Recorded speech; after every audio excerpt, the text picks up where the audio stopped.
It undoubtedly will come as a shock to most Americans to learn that the latest Clinton administration and UN schemes for individual and national disarmament are part of an unfolding treasonous program that was formally launched by U.S. officials almost 40 years ago. The program was unveiled at the UN on September 25, 1961 by President John F. Kennedy. Entitled Freedom from War, the United States Program for General and Complete Disarmament in a Peaceful World. This document is one of the most revolutionary and subversive proposals ever put forward by any government official. Incredibly, the program originally introduced in this document became a circumflex and remains a circumflex official U.S. government policy. In short, Freedom from War, also known as Department of State Publication 7277, is a proposal for the complete surrender of U.S. armed forces to the United Nations. It calls for a three-stage disarmament process leading to the transfer of all national military forces a circumflex including those of the United States a circumflex to the United Nations, and the establishment of a UN peace force as the unchallengeable global military power. In its own words, Freedom from War states, in Stage 3 progressive controlled disarmament would proceed to a point where no state would have military power to challenge the progressively strengthened UN peace force. The manufacture of armaments would be prohibited except for those agreed types and quantities to be used by the UN peace force and those required to maintain internal order. All other armaments would be destroyed or converted to peaceful purposes. Freedom from War lists these specific objectives toward which nations should direct their efforts. A circumflex sent the disbanding of all national armed forces and the prohibition of their re-establishment in any form whatsoever other than those required to preserve internal order and for contributions to a United Nations peace force. A circumflex sent the elimination from national arsenals of all armaments, including all weapons of mass destruction and the means for their delivery, other than those required for a United Nations peace force and for maintaining internal order. Please note that this puts the U.S. government on record in support of a plan to make all nations subservient to the UN, and that all armaments not controlled by the UN would be destroyed, leaving the UN as the virtual global dictator. And since no provision is made for an exemption of arms owned by private citizens, and since the UN itself is hardly sympathetic to private gun ownership, it is reasonable to assume that private arms are intended for destruction under the term all armaments. To initiate this program, President Kennedy signed Public Law 87-297, H.R. 9118, creating the United States Arms Control and Disarmament Agency, (UCDA). According to that legislation, as defined in this act, the terms arms control and disarmament mean the identification, verification, inspection, limitation, control, reduction, or elimination of armed forces and armaments of all kinds under international agreement to establish an effective system of international control. Emphasis added. On April 18, 1962, the Kennedy administration reiterated its commitment to a UN monopoly on weaponry by submitting, to a UN Disarmament Committee in Geneva, a formal treaty proposal entitled Blueprint for the Peace Race, Outline of Basic Provisions of a Treaty on General and Complete Disarmament in a Peaceful World. This document, which comports with the earlier Freedom from War plan, remains to this day the acknowledged blueprint for U.S. arms control policy. It unequivocally states that the UN peace force would be progressively strengthened until it had sufficient armed forces and armaments so that no state could challenge it.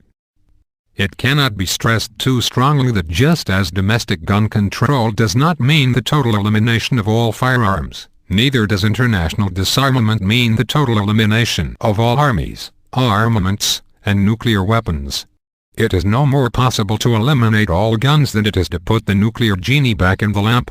In both cases, what really is being proposed is the transfer of control over all weapons to a central government, resulting in the concentration of force and the creation of a monopoly of power. In the case of domestic gun control, that means an all-powerful police state. In the case of international disarmament, it means an all-powerful global police state. In its second annual report to Congress, February 1963, The ACTA presented a simple graphic depiction, see below, demonstrating its proposed three-stage disarmament process. Observe that in Stage 3, as explained in Freedom from War and Blueprint for the Peace Race, the U.S. Armed Forces cease to exist and only internal security forces, a circumflex, that is, those to be used against American citizens, a circumflex, are permitted. Of course, under this scheme, the UN peacekeeping machinery will be superior to the internal security forces and will be able to dictate the laws that will be enforced. CFR connection. How is it possible that such a patently treasonous and suicidal proposal could become official U.S. policy, embedded in U.S. laws and U.S. ratified treaties? As with so many other treacherous acts, policies, and programs of the past several decades, the trail leads to the Council on Foreign Relations, CFR, a group Harvard historian Arthur Schlesinger, Jr., who was himself a CFR member and a special assistant to President Kennedy, has called the Front Organization for the heart of the American establishment. Former CFR member Admiral Chester Ward charged the organization with promoting disarmament and submergence of U.S. sovereignty and national independence into an all-powerful one-world government. Official responsibility for developing and initiating the disarmament program outlined in Freedom from War goes to President Kennedy and his Secretaries of State, Dean Rusk, and Defense, Robert S. McNamara, all three of whom were members of the CFR. The real authors of Freedom from War and Public Law 87-297, however, were John J. McCloy, the chairman of the CFR, and Arthur H. Dean, a CFR director. McCloy, Kennedy's chief disarmament advisor and negotiator with the Soviets, entered the establishment through the Wall Street law firm of Cravath, Swain and Moore, and later became a senior partner at Milbank, Tweed, Headley, and McCloy, a firm closely tied to the Rockefeller family. He served as an Assistant Secretary of War under FDR and as U.S. High Commissioner to occupied Germany. He headed the World Bank, Chase Manhattan Bank, the Ford Foundation, and the Council on Foreign Relations. He was an advisor to 9 presidents and sat on the board of directors of many corporations.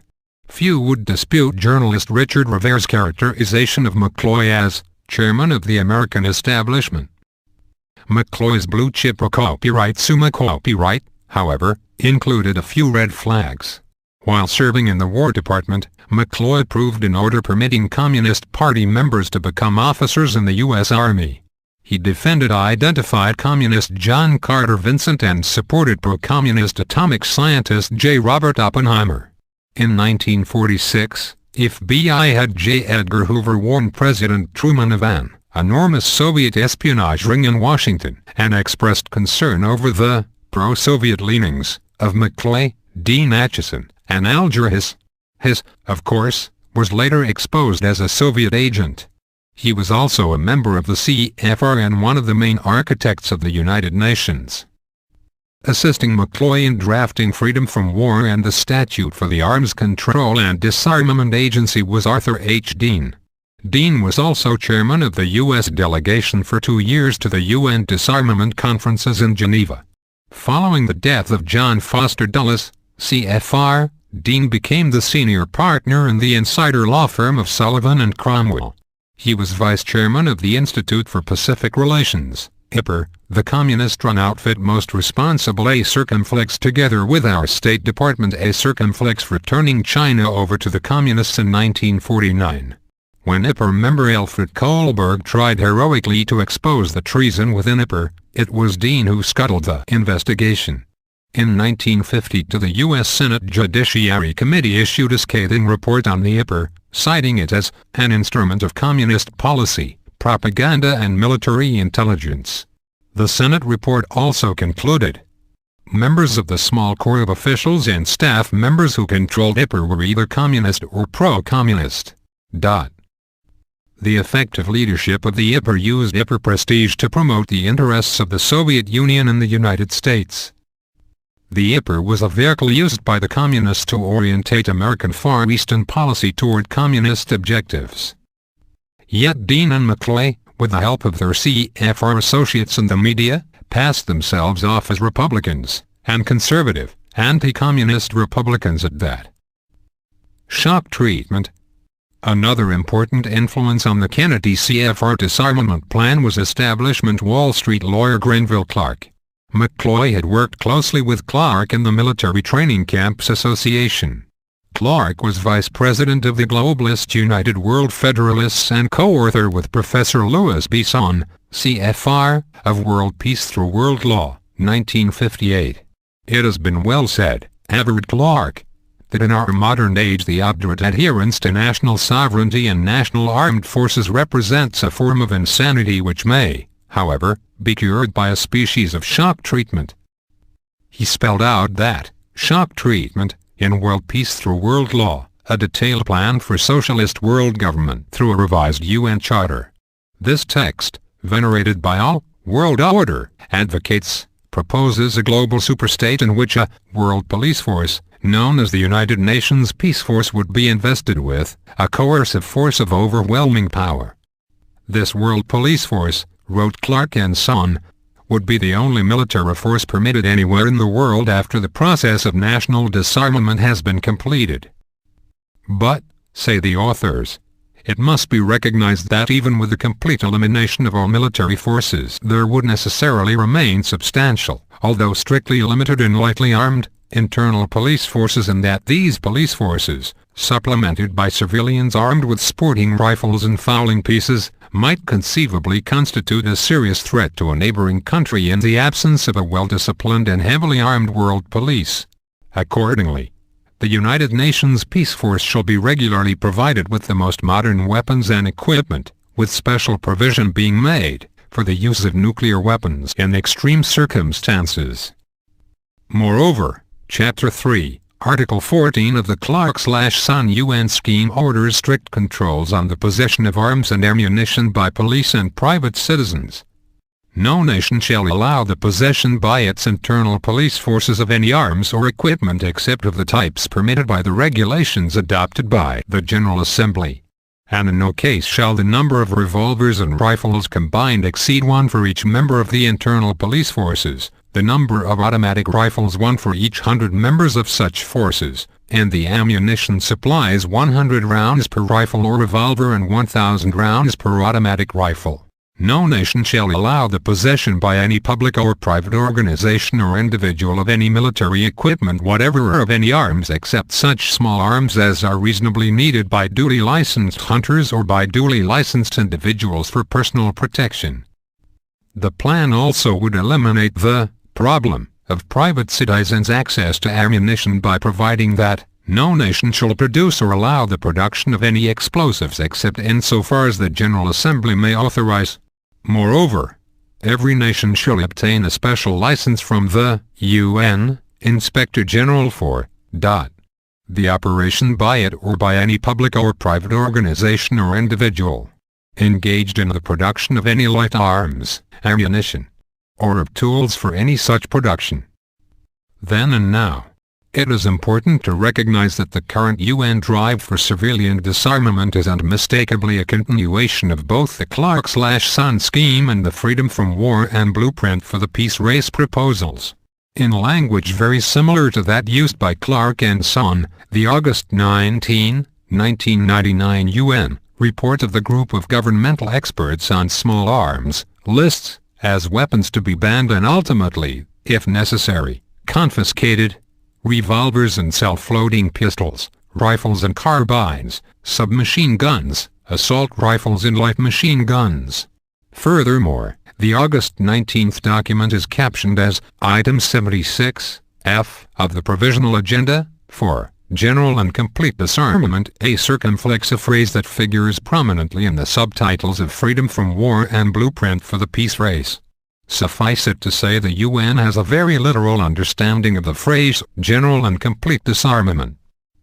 And what if you fail to turn in or register, say, your .22 rifle, your .38 pistol, or your gunpowder and reloading equipment, and you are charged with unlawful possession of military equipment under the UN General Assembly's ever-changing regulations? A UN tribunal will be your judge and jury.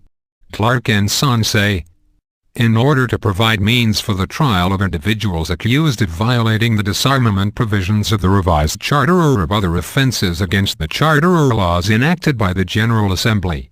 Provision is also made for regional United Nations courts, inferior to the International Court of Justice, and for the review by the International Court of decisions of these regional courts. The diabolical plan for total national and individual disarmament spelled out by Clark and Son in 1958 was initiated by the Kennedy administration and has been carried forward by the globalist coterie in each successive U.S. administration and at the United Nations. In 1995, the UN's 50th anniversary year, the UN-funded Commission on Global Governance, CGG, released Our Global Neighborhood, its much-heralded report for UN reform. But the CGG's recipe for reform is in reality a watered-down regurgitation of Clark and Son's deadly brew circumflex, with the notable exception that world peace through world law can now supposedly be achieved through global governance instead of global government. Global governance is not global government, the CGG report emphatically stated, ignoring the fact that the dictionary definition of governance is government. But no dictionary is needed to decipher the message in Our Global Neighborhood. The CGG's own proposed reforms are clear enough. Targeting America's heritage of gun ownership, the CGG warned, widespread criminalization can threaten the very functioning of a state. In the United States, the easy availability of weapons goes with a startling level of daily killings. What is needed, according to the CGG's global savants, is demilitarization of international society. The report explained. Militarization today not only involves governments spending more than necessary to build up their military arsenals. It has increasingly become a global societal phenomenon, as witnessed by the rampant acquisition and use of increasingly lethal weapons by civilians, circumflex, whether individuals seeking a means of self-defense, street gangs, criminals, political opposition groups, or terrorist organizations. In the view of these globalists, the man defending his family and his home against robbers and gangsters, or the woman defending her person and her virtue against a rapist, have no more right to a firearm than do the rapists, robbers, gangbangers, and other vicious predators causing the widespread criminalization the CGG is decrying. Accordingly, the CGG statists strongly endorse community initiatives to encourage the disarming of civilians. As was to be expected, the internationalist-minded establishment media and the entire liberal left menagerie of pacifists, peaceniks, disarmament crusaders, Marxists, and professional cause-of-the-week activists applauded Our Global Neighborhood when it appeared on the scene. But even before that time, the UN was making strides toward global governance, including on the domestic gun control front. And the Clinton administration, in contradiction of our constitutionally protected right to keep and bear arms, was cooperating with the planned global gun grab. The hour is late. On September 24th of this year, during its first-ever ministerial-level meeting to discuss the problem of privately owned small arms, Secretary General Kofi Annan proudly announced that the General Assembly decided to convene a conference on all aspects of illicit arms trafficking no later than 2001. In the same meeting, Secretary of State Madeleine Albright expressed the Clinton administration's commitment to promoting disarmament in peacekeeping operations and improving the enforcement of small arms embargoes. Significantly, she also stated that UN member states circumflex, including the USA circumflex, should all commit to finishing negotiations on the firearms protocol to the UN Transnational Organized Crime Convention by the end of 2000. The protocol to which Albright referred was originally proposed by Japan at the 1995 UN Congress on Crime Prevention in Cairo, Egypt. Its purpose, according to documents produced at that meeting, was to create a common strategy for effective control of firearms at the global level. According to the Japanese representative at the conference, in democratic countries people's lives and safety should be assured by the government, and therefore, citizens should not need to possess handguns for self-protection. Of course, from the American perspective, personal possession of firearms is intended not only to protect the law-abiding from private sector predators, but also against the depredations of the predatory state A circumflex and, in the fashion of predatory statists throughout history, the UN's Commissariat is laying the groundwork for a total global state by seeking to disarm its potential victims worldwide. The conspiracy for empowering the United Nations with unprecedented and unparalleled police state powers, if allowed to succeed, would establish a global tyranny so monstrous that the murderous regimes of Hitler, Stalin, and Mao would pale by comparison. For too long good Americans have allowed a state of slumber to overtake them, until now, the night is far spent. Fortunately, our founding fathers provided us with the constitutional means to fight this godless drive. Though the hour is late, with diligent effort we can yet reclaim our heritage of freedom.